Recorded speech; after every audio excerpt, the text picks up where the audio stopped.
Hello guys, welcome to SS Corner. We are very much familiar with Newtonian mechanics, which is governed by Newton's three laws of motion. And in Newtonian mechanics, most of the parameters are vector quantities. That means we have to consider the magnitude as well as the direction in Newtonian mechanics. Suppose, imagine there is some form of mechanics where you don't have to consider any direction. We have to consider only just magnitude. That means I'm trying to say that the mechanics where all the parameters are scalar parameters. Okay. Yes, in 1788, an astronomer and a physicist, Joseph Louis Lagrange, formulated a new mechanics which is free from any direction. The quantities are scalar quantities. Yes, this mechanics is known as Lagrange mechanics. Lagrangian mechanics. Okay, so what is Lagrangian? In Lagrangian is a function of generalized coordinate velocity time. Here we use the word generalized. That means there is another advantage in Lagrangian mechanics, the choice of coordinate system. In Newtonian mechanics, we are given coordinates. In Newtonian mechanics, the coordinates are mainly Cartesian coordinates. We have to work on mainly the Cartesian coordinates.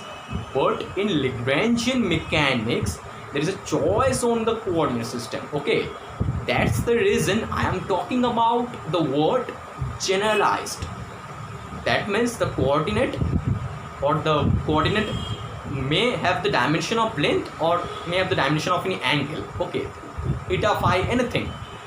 So there is two advantages in this Lagrangian mechanics over Newtonian mechanics. The two advantages are like, in Newtonian mechanics we have to consider the magnitude as well as the direction, and there is some difficulty in taking the direction out, thus either south, east, north, west, etc. Okay, but in Lagrangian mechanics we have to consider only the magnitude, not even the direction. So there is one advantage. And another advantage in Lagrangian mechanics, we are not the coordinate system are choice basis. Okay, we have to consider the coordinate system in our own way. It may have the dimension of length or may have the dimension of angle, depending upon the dimension of length or the dimension of angle, it has the coordinate. Okay, so in Lagrangian mechanics there is a choice of coordinate system. There are two advantages. The first one is, I am saying another times, there are two advantages. The first advantage is there is no tension about taking direction in Lagrangian mechanics, and the next, the coordinates are choice basis. Okay, so Lagrangian, what it is, a state of a dynamical system. That means I am talking about dynamics, not any static system. Okay, the state of dynamical system is a function of generalized coordinate velocity and time.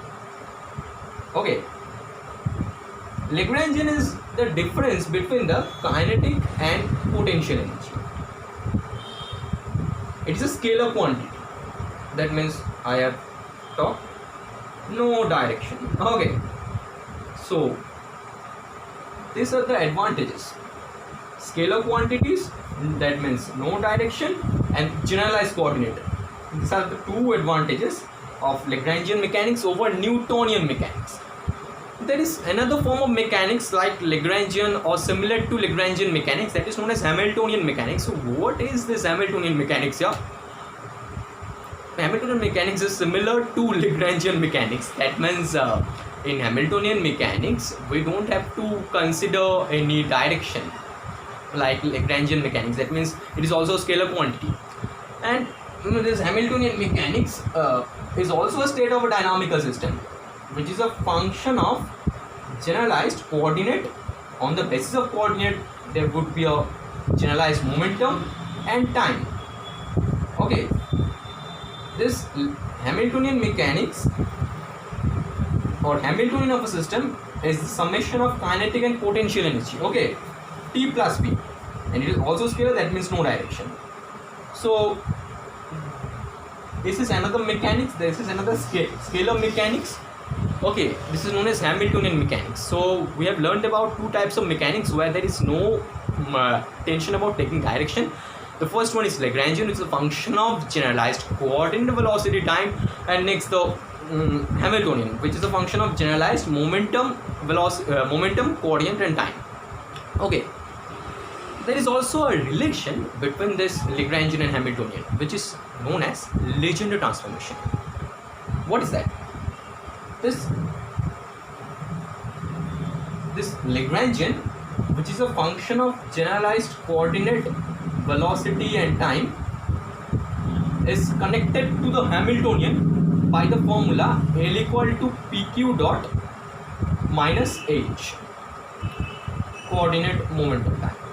Okay, this transformation is known as Legendre transformation.